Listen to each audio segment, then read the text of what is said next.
Hi, and welcome back to our little film and TV channel. I hope you're all staying safe and well. And we've got a new ITV series. I've watched episode one. I think it's given us a little view of what's to come. So we'll look at episode one. There are 4 episodes, but it's showing weekly. We can't binge watch this one, unfortunately.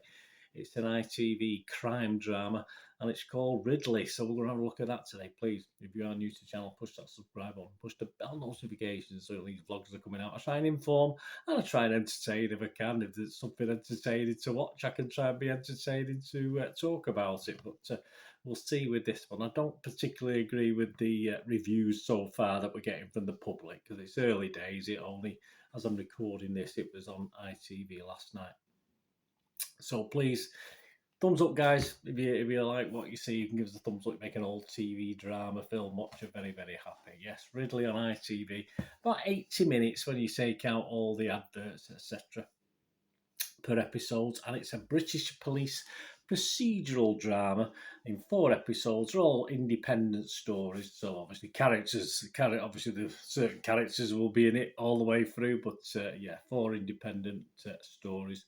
Created and written by Paul Matthew Thompson, which bodes well. He's the creator of the police drama Vera, which is one of my favourites and still is my favourite many seasons down the line. And Jonathan Fisher, produced by Juliet Charlesworth, these 4 episodes. And the first episode aired on ITV on the 28th of August 2022. I'm doing this little vlog on the 29th of August 2022 at 1:30 p.m. So any comments and scores are as of that date. And this episode is entitled The Peaceful Garden. Yes, so what are the ratings? We've only got Internet Movie Database. We've only got Joe Public. So this early doors, you probably get a skewed figure anyway, because you'll get people who are connected with the series writing reviews and putting scores up. Not so much writing reviews. There's only 5 reviews out of 83 scores that have been left. So, it's quite easy for anyone to go who's on the cast, who's the electrician who wrote, whatever it is, to go on and just give this a 10 out of 10. So there's a few 10 out of 10s. But so I always like to see something a few hundred down the line, a few thousand down the line, but we've literally got 83 scores and reviews left. And it's averaging 6.7 out of 10. So on the face of it, that's pretty good. If you delve deeper into those figures, 50 people scored it between 6 and 9. As I said, I ignore the 10 out of 10s. And 13 people scored it between 2 and 5. I ignored the 1 out of 10s. Interestingly enough, of the 5 written reviews, 4 are negative and 1 is positive. So, as I say, it's, even though it's skewed to a good mark, that sort of tells me a little bit as well about that. Yeah, so what's it about? Well, it's about a guy called Alex Ridley, and he's a former detective inspector, and he's brought back in as a consultant 18 months after an early retirement due to a nervous breakdown from having to come to terms with the loss of his wife and daughter in a house fire. He spends some of his retirement time as a pianist and singer, more of that in a moment, in a jazz club of which he is co-owner. He comes back to assist former colleague D.I. Carol Farman, tasked with solving a complex crime, investigating the murder of a sheep farm, as I said. And each episode will be another little case to solve. And it stars, very popular guy. Not my favourite, I'll be honest with you. Line of Duty fans were sort of excited by this. I have seen Adrian Dunbar in other things as well, and my opinion. I'll give you my opinion in a moment. He stars as Alex Ridley. George Bukhari is DC Darren Lacan. Bronner Woff as D.I. Carol Farman. So it's those two. It's really Adrian and Bronner that are the main characters in this. Georgie Glenn as Dr. Wendy Newstone. Terence Maynard as DCI Paul Goodwin. Julie Graham as DCI Paul Goodwin as well. How can that? Oh, they've got that wrong. My apologies. Julie Graham's in it anyway. Julie Graham can't be DCI Paul Goodwin, can she? But that's just an error on the print. My apologies. Bhavna Labachia as Jerry Farman. And so that's it. Looking okay. Not bad scores. Now, there's a lot of headlines about people being disappointed with this. And let's go on to my thoughts on it.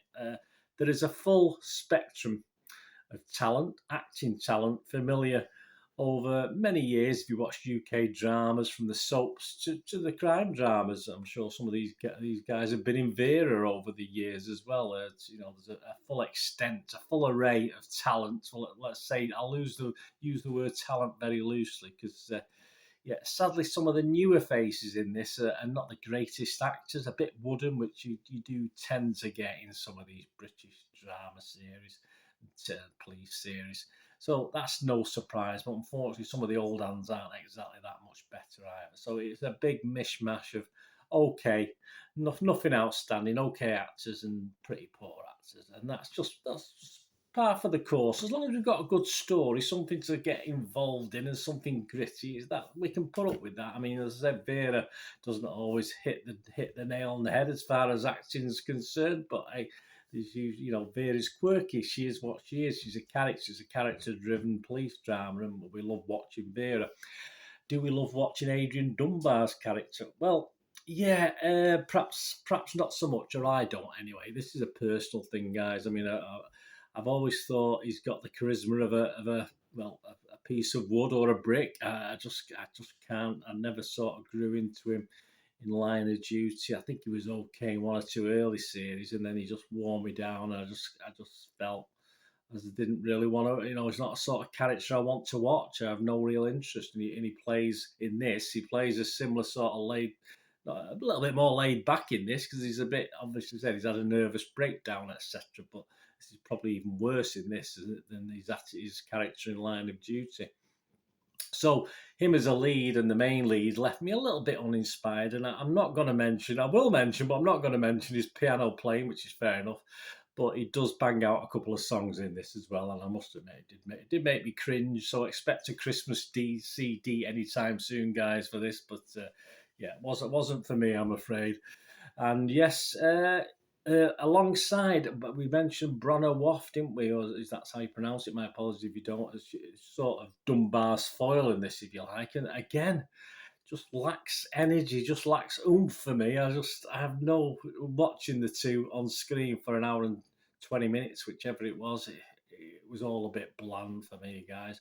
The story was okay. It wasn't particular. I thought sometimes, it makes up for it.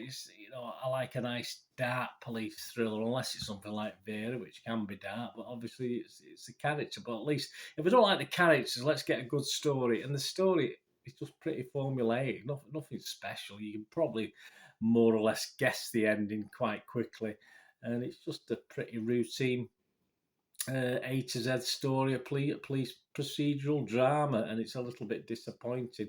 And you do get a little hint, and I like in some of these films you get a good look at the personal lives of characters, and in this you do get a little brief one, but it's just filler. It just feels like filler to the whole thing. It's possibly unnecessary. They're just trying to show you a home life, but it doesn't really add anything. Certainly not to episode one. As I said, this is episode 1 of 4.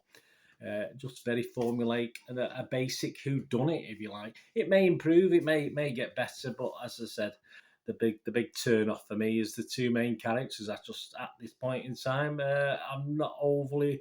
I don't expect anything more from Adrian Dunbar. Obviously, the young lady I mentioned, she may grow on me a little bit, but yeah, a bit disappointing for me, guys. It's just by the numbers, nothing special. So I'm just going to give it a 5.5 out of 10. It's certainly watchable for most people, and if you like Adrian Dunbar, then fair enough. It's just a personal opinion of mine. But let me know what you think, guys, because a lot of people do share. As I said, there was 5 written reviews, and 4 of them were quite negative on this and asking why Adrian Dunbar's put his name to it. But I say, why does he put his name to anything, as far as I'm concerned? But yeah, please don't bring a CD out, but it wouldn't surprise me one iota. Anyway, let me know what you think, guys. If you get to watch episode 1, you can watch episode 1 on ITV Player, and of course it continues weekly every Sunday evening on ITV, and then it will be available on ITV Player afterwards. Anyway, thanks for watching. Sorry I couldn't have been more positive on this one. It just got off to a bad start and just sort of went downhill. Even though I watched it, it was okay. But I say I'm not going to be enthused to watch episode 2. But I'll probably stick it on if there's nothing else to watch, which Hopefully there will be. Anyway, thanks for watching, guys. What are you going to do the rest of the day? Have a great one. Look after yourselves, look after your friends, look after your families. More importantly, look after each other. Bye for now.